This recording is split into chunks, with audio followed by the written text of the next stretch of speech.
right, Eva, the first question I want to ask you is this. What made you want to become an actress? Well, I've always had an interest in singing, and usually those go hand in hand. I grew up in quite a musical family. My dad can play every instrument pretty much by ear. But I grew up doing little theater camps here and there. And then I told my dad one time when I was watching either Disney or Nickelodeon that I wanted to be on TV. And he said, okay, well, how are we going to make that happen? So then I started going on auditions and taking acting classes, and here I am. Who are some of those early influences, actors and actresses that you kind of looked up to? Well, when I was younger, I watched a lot of kids' television. So I really looked up to Selena Gomez on Wizards of Waverly Place, Miley Cyrus on Hannah Montana. I loved Zendaya and Bella Thorne on Shake It Up. I loved iCarly as a child. I loved Ariana Grande too on Victorious and on Sam and Cat. So definitely them. And also when I was little, I was always told that I looked like Mila Kunis, and I grew kind of obsessed with her because I'd heard it so often. So I would definitely say them. So you were really excited when our iCarly came back then, right? Absolutely. All right, so you play Lenny in the upcoming Really Loud House. What attracted you to audition for this role?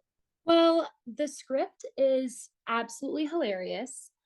My mom was actually cracking up when we were filming the audition.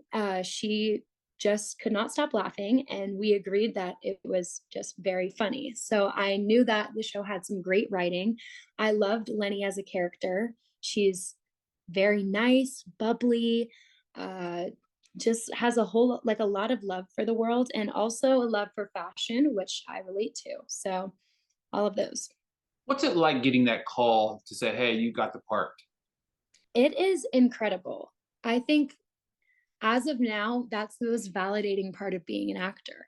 I mean, my life will probably change after this show comes out, and maybe my opinions will change then.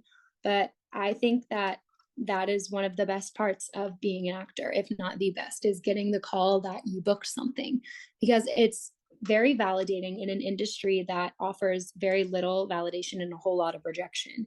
So it was incredible. Yeah. Yeah, it's like your hard work's paying off, you know what I mean? Because you try out, I mean, I'm sure, I don't know how many auditions you've particularly done in, but I'm sure you've done several of them. And it's like, you're right, Hmm. it's that rejection at first, but finally getting that call, it's like, hey, I got the part. Hmm.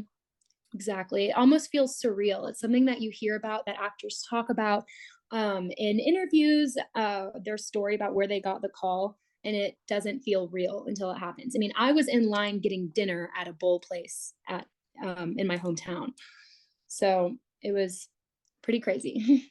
That's pretty awesome.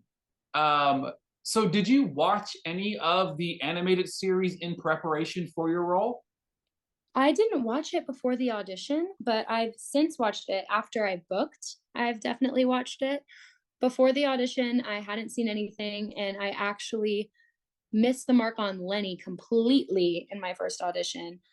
Uh, I really, I guess, did her kind of dirty, and I was told by the our executive producer Jonathan Judge that I was not being Lenny, and so then I watched it, and now I think I have her down.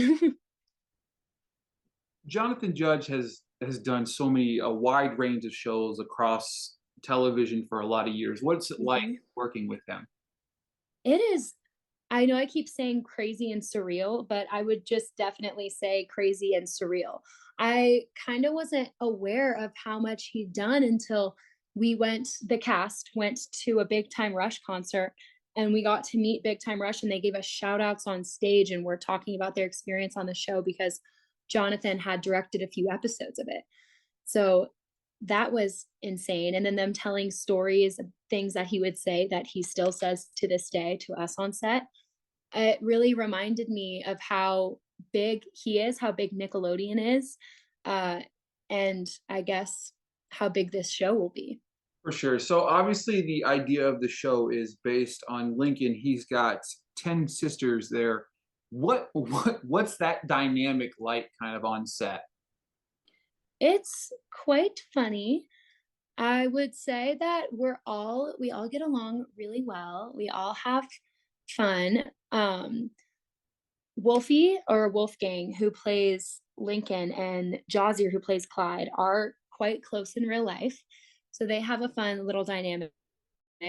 We all do kind of have a little bit of a sibling rivalry every once in a while. There's something that will go around like a question, who would survive on a desert island the longest, and it'll get us going for a week arguing over who it would be. Or we even have this thing called pin wars that we did. So in the hair trailer, there's like a little, I guess, pin that they like a push pin cushion, and we used to write messages on it to each other, but it would be kind of like "you're on," or um, kind of like, "oh, pin wars is on," stuff like that, and we would communicate through that. So we definitely have some sibling rivalry, but overall, we all love each other.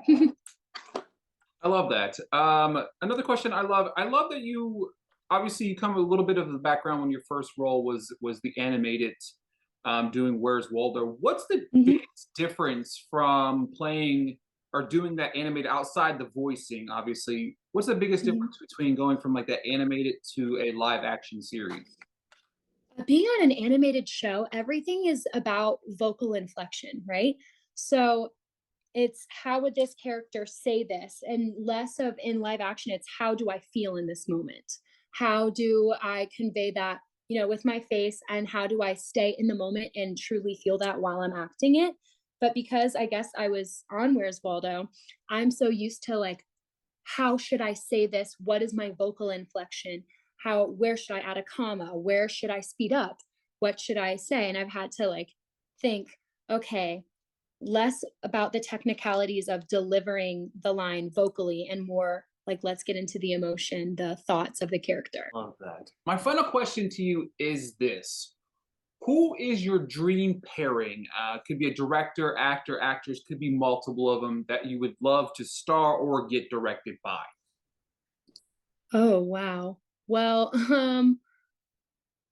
hmm, my absolute dream pair of people to ever work with would probably be, at this point, Greta Gerwig.